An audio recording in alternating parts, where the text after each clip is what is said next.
শুক্রবার সকাল ৯টা নাগাদ বাদুড়িয়ার কেওটসা বাসস্টপে যাত্রী বোঝাই একটি বাস পিছন থেকে ধাক্কা মারে সামনে দাঁড়িয়ে থাকা একটি ম্যাজিক গাড়িকে।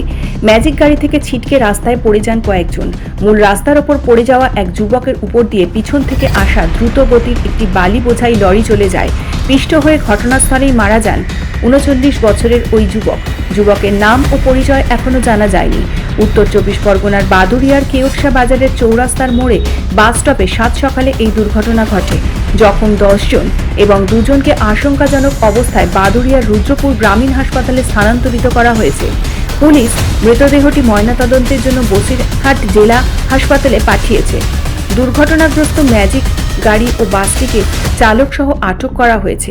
লরিটিকে নিয়ে আটক করা হলেও চালক পলাতক। পুলিশ তার সন্ধান চালাচ্ছে। এলাকার মানুষের দাবি, এই দুর্ঘটনা প্রথম নয়, প্রতিনিয়ত ঘটে চলেছে। তেঁতুলিয়া মসলন্দপুর রোড অত্যন্ত ব্যস্ত।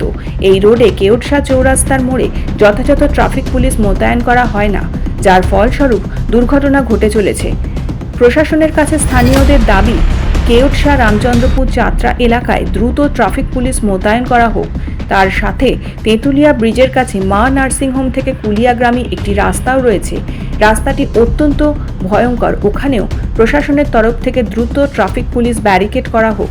প্রতি বছর তেঁতুলিয়া মসলন্দপুর রোডে একাধিক দুর্ঘটনার ঘটনা ঘটছে। দিনের পর দিন এর সংখ্যা বেড়েই চলেছে। প্রশাসন ও পুলিশ দ্রুত ব্যবস্থা গ্রহণ করুক, স্থানীয়দের দাবি। এদিন পুলিশকে ঘিরে স্থানীয়রা বিক্ষোভও দেখায়। যে অ্যাক্সিডেন্টের পরে আমাদের যে দাবি জানাচ্ছি আমরা, যে চৌরাস্তার মধ্যে জনবহুল এলাকা, এখানে অবশ্যই বাম্পার তৈরি করা প্রয়োজন। চৌরাস্তার মধ্যে 4টি বাম্পার থাকা প্রয়োজন এবং এখানে ট্রাফিক নিয়ন্ত্রণের দাবি অবশ্যই আমরা করছি। কারণ এখানে পাশে আমাদের কেওটসা পুলিশ ক্যাম্প আছে। ক্যাম্পের তরফ থেকে অবশ্যই যেন ট্রাফিক সবসময়ের জন্যই পাহারাদার থাকে, এটা আমাদের এলাকাবাসীর তরফ থেকে দাবি। এবং চৌরাস্তা মোড়ে অবশ্যই বাম্পারের দাবি, কারণ বাম্পার না থাকলে গাড়ি ঘোড়া অতিরিক্ত পরিমাণে তারা গতিতে চলছে, ফলে এই দুর্ঘটনা আবারও হওয়ার সম্ভাবনা থাকছে। আমরা প্রশাসনের কাছে দাবি রাখবো, তেঁতুলিয়া মসলন্দপুর রোডের সবথেকে ব্যস্ততম চৌরাস্তা, সেটা হচ্ছে কেওটসা মোড়।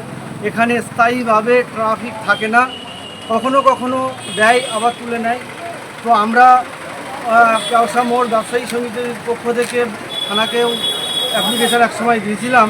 তো আমরা স্থানীয় প্রশাসন এবং থানাকে বলবো যে পার্মানেন্টলি যাতে ট্রাফিক এখানে থাকে, বিশেষ করে সকাল 6টা থেকে সন্ধ্যে 6টা, তাহলে যানজটও তো সুবিধা হয়। তাছাড়া এখানে কেওটসা হাট রবিবার বৃহস্পতিবার প্রচণ্ড জ্যাম হয়, যে নিত্য যাত্রীদের যাতায়াতের সত্যি খুবই অসুবিধা হয়।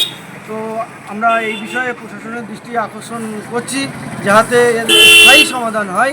তার জন্যে ব্যবস্থা করলে আমরা এলাকাবাসী তথা এলাকার দোকানদার এবং এলাকার মানুষের পক্ষ থেকে চিরকৃতজ্ঞ থাকব। Bureau report, news 824।